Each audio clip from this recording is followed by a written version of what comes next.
welcome to MeowMix, the Carolina Panthers podcast. My name is Steven. My name is Jerry. The draft is over, Jerry. And as we hoped, the Panthers are a much better team today than they were on Wednesday of last week, right? Did a lot of things.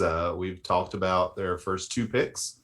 Talked about Icky, probably the only can't miss guy that we drafted this season, this draft.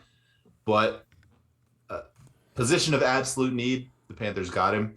Matt Corral, we talked about yesterday, the Ole Miss quarterback that the Panthers traded back into the third round to grab. A project, but has great skills, great athleticism. I mean, good raw materials to deal with. Yeah, very accurate, has a good arm. Yes, he needs development. Yes, he's been in a one-read type of offense. But late third round pick, and he's got time. And he has a lot of potential. That's a big thing. Is I know when I read this morning, a lot on Twitter, people were saying that the Panthers had him number one on their board, which is something they almost always say. Number one on the quarterback board, I should say. So, don't know if you could always take that with a grain of salt, but I did see a lot of people have him at number two in a lot of their boards. So yeah, I think Matt Rule and Fitterer had a press conference last night, and someone asked them basically, they said, "Hey, you Fitterer, you said that there were two quarterbacks that you liked at number 6. If the situation arose." Was Matt Corral one of them? And they did not directly answer that question. So you would think that they would have been like, yeah, he was one of them if he was the number one guy on their board. So I don't think he was the number one guy on their board. They did say that they liked his tape the most out of everyone, but I have to believe that probably Willis, just with the raw tools, the athleticism and everything, was probably a little higher on their board. But they really like Matt Corral. We really like Matt Corral. Yeah. It's going to be... a fun project to watch. Yeah, we drafted him in our mock draft in the second round. We moved and got him. So there. And the Panthers did even better than us. Yeah, they got him in the third. Well, we also got a lot more picks than they did. True. Yeah, we certainly did. People, the PFF AI bots were much more willing to trade up with us than it seems like real teams were. Although apparently. Matt Rule was saying last night that Fitterer almost traded it into the second round several times. And at the last minute, but what Matt Rule said, at the last minute, Fitterer said, I think we can wait, and pulled back. So there were probably, a handful of times that before they actually did trade back into the third round, that they could have gone and gotten a Willis or, whoever was number one on their board. They could have gotten, and they waited, and they still got their guy. So kudos to Fitterer, kudos to Rule, kudos to Tepper for being patient and letting the draft come to them. Yeah, and I think they did a great job. And today, Saturday, day 3, they went out and got their guy. They went ahead and made a trade. They traded 2 fifth-round picks for a 4th and a 6th to jump up and pick linebacker Brandon Smith in the 4th round. Love this pick. This is someone we've talked about on this podcast pre-draft about someone that we would like to see. 6'4", 250, very athletic, great in coverage. He's just a little bit overzealous on his run, overestimates his tackling sometimes. Now, I'm seeing that he allowed a 75% completion rate as the primary defender in coverage in 2021. But then I also saw that he allowed 0 touchdowns in coverage. So maybe not excellent in coverage. Again, he's a 4th round pick, so he's got some stuff to work on. Well, this is someone I looked at before. He has an 80 PFF grade in coverage. And I also read other places that he was really good in coverage in scout.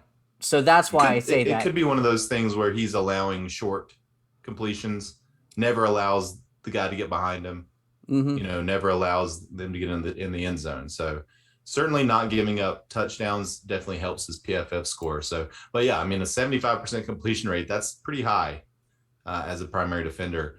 But either way, I think this is a guy that the Panthers got, I think, little below where he could have been drafted. Mm-hmm. He's extremely fast. He's big, 6'4", 250. And this is another position that the Panthers were pretty thin in depth. And they got this guy, and I think is a good move. Yeah, their next pick in the sixth round is another linebacker, this time an outside linebacker, Amari Barno out of Virginia Tech. This one I really like. See, I really like the other. I like Brandon Smith. I know you kind of jumped in. You jumped before I could say this, but I feel like Brandon Smith could be a future starter on this team.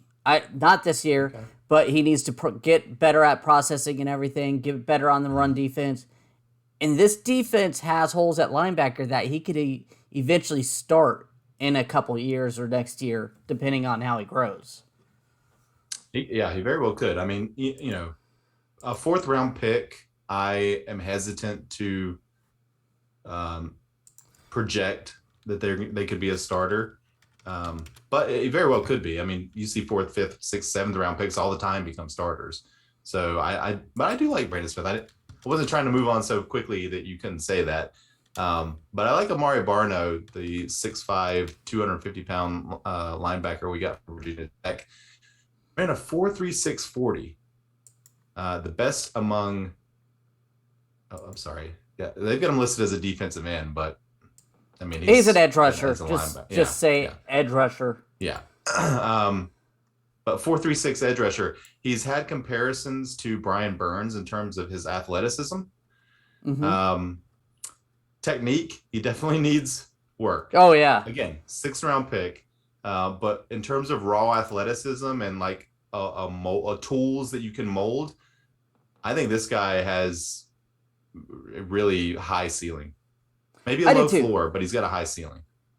And for right now, starting out, he's probably going to come in on obvious pass rushing situations, pair him opposite Brian Burns and have Frankie Louvu there. And then you're just going to have speed all over the floor.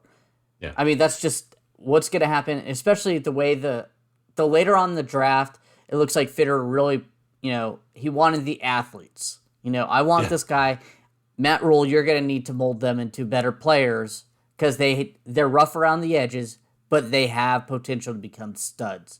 And yes, Amari Barno is definitely potential to become a stud. Yeah, I like when in the later rounds you draft guys that have elite traits, right? Mm-hmm. And he's got elite speed. He's got elite athleticism. So I like elite guys. Anything else on him before we move on? No, just very thin for the position, needs to bulk up, get a little bit more power because right now he has no power game.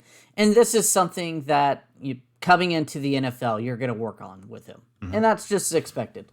But great pick. I mean, again, we're looking at 6th round picks here. Yeah. There's always going to be something, a big red flag, right, for all of these guys. Otherwise, a person with his athleticism would be a 1st or 2nd round pick, right? So there's always something. Next pick is Kade Mays, a guard out of Tennessee, 6'5", 311. Extremely versatile would be how I would describe this guy. Extremely versatile with really long arms. Yeah. And I am not even going to lie. When I first started reading about him, I was not aware of Kade Mays until today. And when I started doing research on him, that was one of the best descriptions I heard. Very versatile, could play multiple positions, more likely to be a guard than a tackle, but has long arms that could potentially become a tackle. And I was like, oh my goodness. He's got Matt Rule's pants got tight reading that description. But yeah, he Matt Rule likes two things. He likes long arms and he likes multiple positions on the offensive line. And this guy has got both. I mean, let's not knock him. He has had good PFF grades. He's not a bad player. SEC player, originally went to Georgia, then transferred back to his home state of Tennessee. And And he tweeted out a Bojangles tweet right after getting drafted. So he fits in perfect here in Carolina. Perfect. Yeah.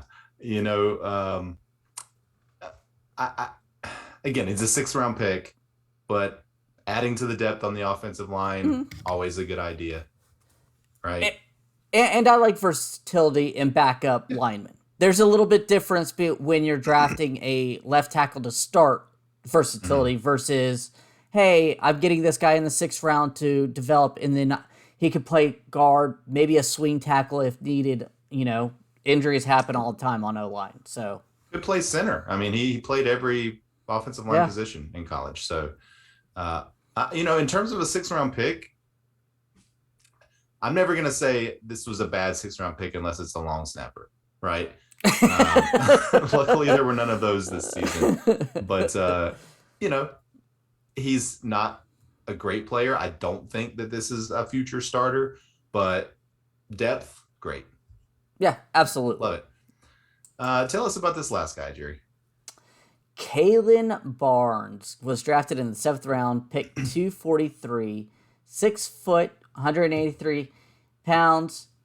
Yeah, that's all fun. He ran a 4.23 40 in the combine. That's the fastest speed by a cornerback since 2000. It may be ever something like that.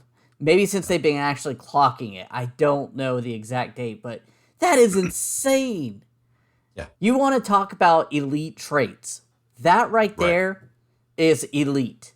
Now, he does have issues flipping his hips. He gets a little stumbly.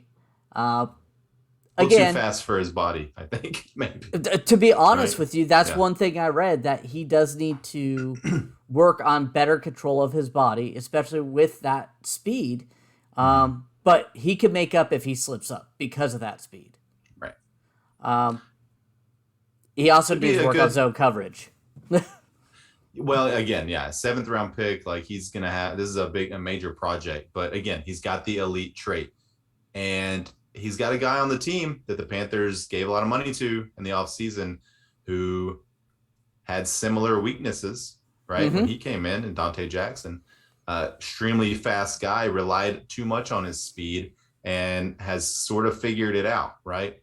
At least what we saw early last season before he got hurt. So Kaelin Barnes could not easily, but he's going to have the opportunity to learn from a guy that's been there and has been able to work on those things. So I like it. Again, I like the elite trait. Also a Baylor guy, played for Matt Rule. So there's that. Well, now you compared him to Dante Jackson. Dante was a lot more agile. Well, I'm just saying Dante that was more agile than was more agile. But I love this pick. And worst case scenario, in my opinion, you make the roster as a gunner. You have a guy that can run 4.2 and tackle. I mean, you break that. That's what Kaelin Barnes needs to come into training camp. His goal of winning that spot and then working on corner. And I think that's the way you stay on a roster for Kaelin Barnes. Make the team on special teams. And you've got that speed. He tracked, I'm just looking at the ESPN analysis here. They say he's got good length and tracks the ball well, but he's lean and loses at the catch point too much. So maybe he's just mistimes his jumps, or maybe he can't jump. I don't know. But again, these are things, if he's mistiming his jump, that's coaching. Like, you can coach that. You can figure that out. So could be a steal. Could be a guy that, again, 4.23 speed, can't teach that, can't coach that. So if you've got a guy that comes in doing that and you can work with him, we've got a new special teams coach that can help out. We've got Steve Wilkes back that coaches the corners, and he knows exactly what he's doing. So good spot for this kid to come in for sure. Yeah. And go ahead. I was just going to say that was all the picks, but what else you got? Yeah, that's all the picks. But you brought up a good point about Steve Wilkes coming back, and I was thinking about James Campen earlier too. I was like, with these coaches, two really good coaches this team brought in that can coach up players, and Yep. some of these guys will be coached up by them and look impressive. I mean, Yeah. I I really like this draft, top to bottom. I have no real qualms about any of the picks. Yeah, I didn't watch anything today. I watched every single pick last night in the second, third rounds, and I watched every single pick in the first round. I didn't watch any picks today. I was just kind of following it through my phone. So I don't really know in terms of the fourth round who they kind of passed on or could have gotten instead of Brandon Smith. But like you said, we like Brandon Smith. We talked about him. I think you had chosen him as one of your 3 or 4 guys in Yeah. our pre-draft. You there? Yeah, I'm Frozen? here. No, I'm not frozen. I can Now see you're you, frozen. and you're frozen. Oh, is that was that far back? Thank you, Spectrum, for that little brief intermission. So, Yeah. So with Brandon Smith, that was one of the guys that you had brought up in our the last show before the draft, right? Where we were talking about 2 or 3 guys we each really liked, potentially in later rounds. That was one of your guys. yes. And I was at the zoo all day today, and I flipped open my phone to check to see, it has, the draft was started, but I knew the Panthers hadn't drafted yet. But I was like, hey, maybe the Panthers traded up to go grab somebody. And I saw who it was. I literally went, yes! And Sylvia, my wife, looked at me and goes, what just happened? I go, we drafted Brandon Smith. She goes, okay. I was like, no, he's a really good guy. I think he could eventually become a starter here. He has such athletics and, Yeah. But it looked weird at the middle of a zoo. Near the flamingos, by the way. Yeah. Yes! Brandon Smith. All right. Yes, flamingos! Let's we haven't given any grades to any of these picks here, Jerry. So let's go individual grades for each pick, and then we'll kind of do an overall score. So Icky, I can't imagine that we're doing anything less than an A+ for that, right? Yeah, A+. Yeah. Matt Corral in the 3rd round. What you thinking? I am thinking B+, A-. I just because we're desperate at quarterback, but at the same time, I really liked him. I liked him as a early 2nd round pick. I think he has potential to become a starting quarterback in this league. He does have things to work on, of course, but that's I feel similar. I think I'd go a solid B. I think they had opportunities to get Willis, so I think that's going to bring my score down a little bit because I liked Willis more. We both did, but we like Matt Corral a lot. I think an A for value, for sure, and then just a B overall as the pick for me. Brandon Smith, what you got? Is your guy? Where we got him, and all we did was trade away 2 fists to get a 4th and a 6th. This is my A. Go ahead. It's my A. I am giving him all A's. I hate that, but yeah, A. Yeah, I'm gonna go A as well. I liked him. I actually hadn't heard of him before you brought him up on our last show and our last show before the draft, and I did a little bit of research after that, and yeah, I like him. I think he's got good size, good speed, kind of everything you want. If he can kind of put it all together, he's going to be a really good player. And by the way, if you want to YouTube some highlights of his hits, I saw him lay out a couple players. But yeah, check that out, and check out our pre-draft episode as well if you want. I think might have some additional insights there. Amari Barno out of Virginia Tech. For me, I'm going to give this one a B+. again, he's got some things to work on, but in terms of just raw athleticism, where we got him in the 6th round, very fast, a position of need, or at least a position of depth need. Yeah. Again, I think if he's one of these guys, again, if he can put it together, he's got the elite traits. I love it. I think it's a good pick, really good pick.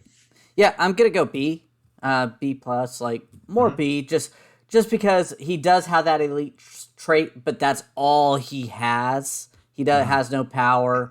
At 6'4", 246, I'm surprised he doesn't have any power behind him, and hasn't really produced yet. Which again, 6th round, I'm really not knocking it too much, but one of the knocks on him was he's a little timid.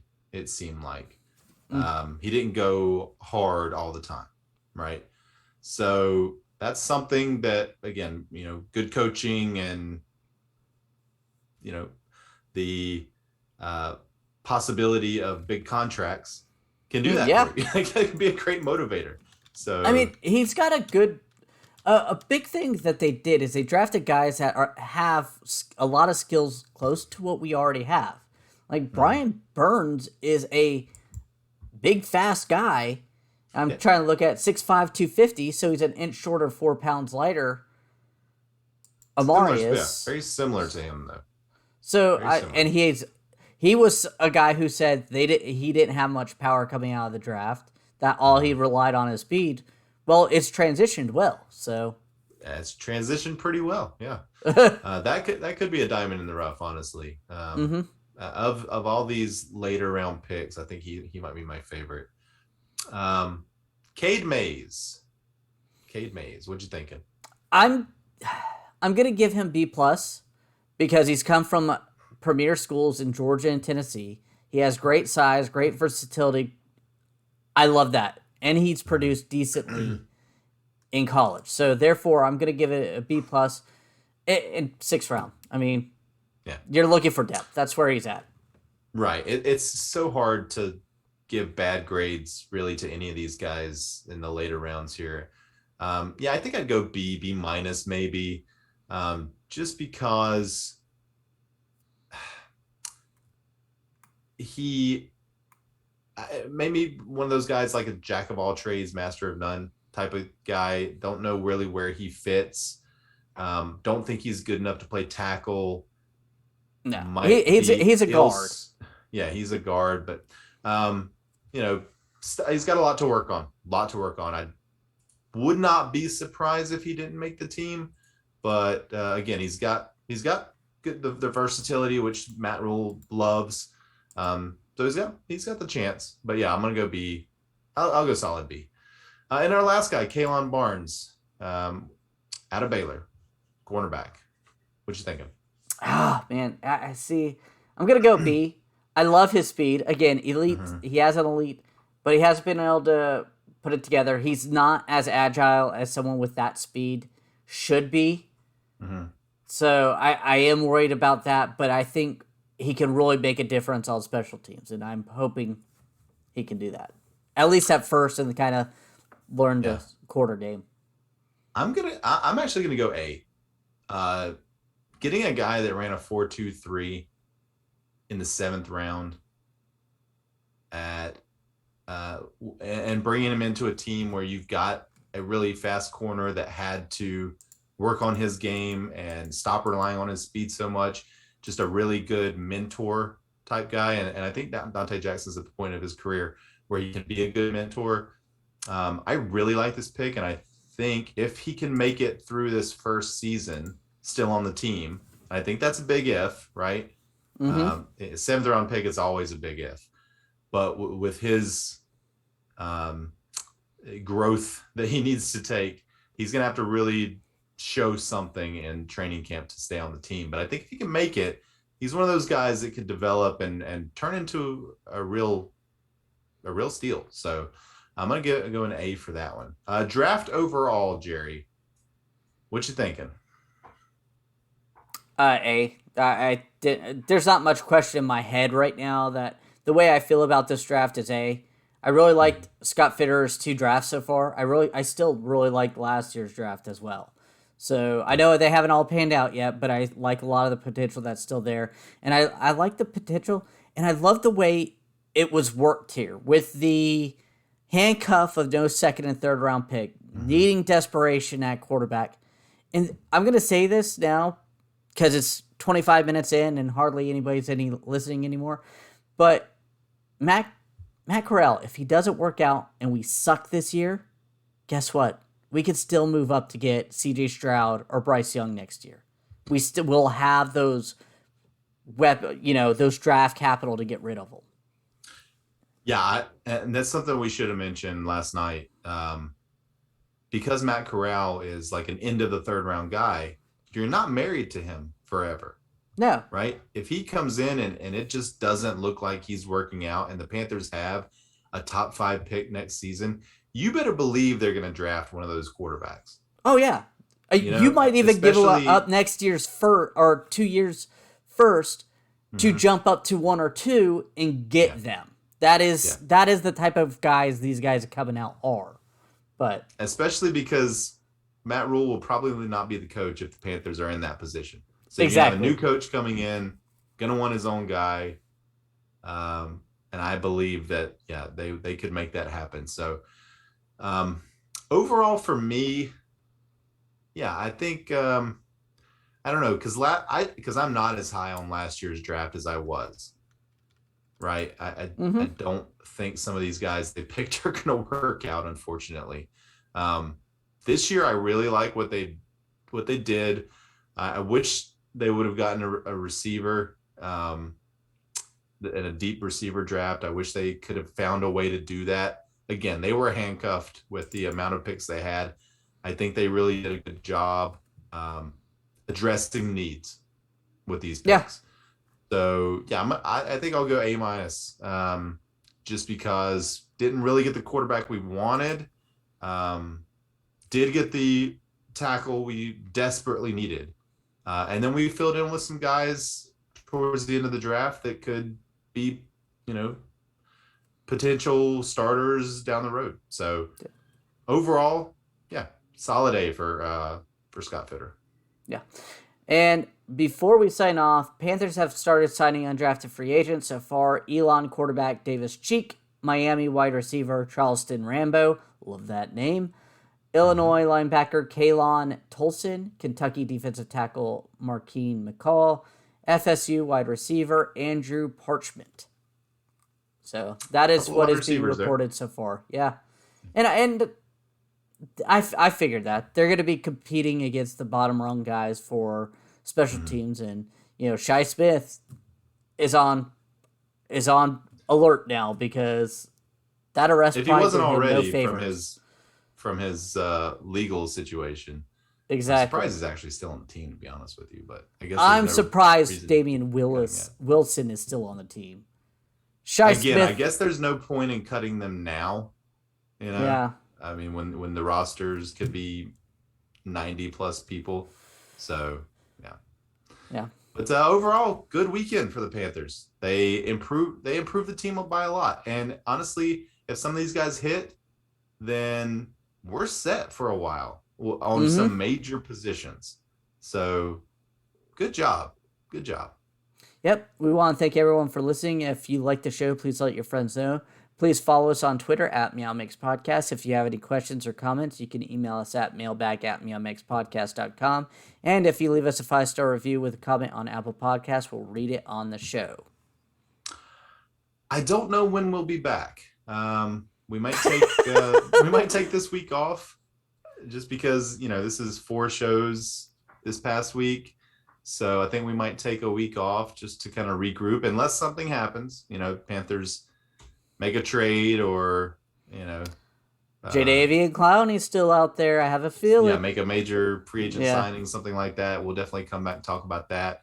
But let us know, if there's anything you guys want to hear, you want to hear us discuss or something that we need to look into, let us know. We'll do that. We're kind of entering the dead period now for a couple of months. There's not going to be a ton to talk about. So, we're looking for content, so hit us up. And when they even report their first report is they stretch and throw and catch, and that's about it. It's like me and you going out there throwing and catching, except a lot more athletic and better. Maybe we should do that and film it. Put it on the channel. Yeah. But we keep talking about doing the field goal kicking thing. I still want to do that one day. Okay. Yeah. All right, everybody. Take it easy and keep pounding.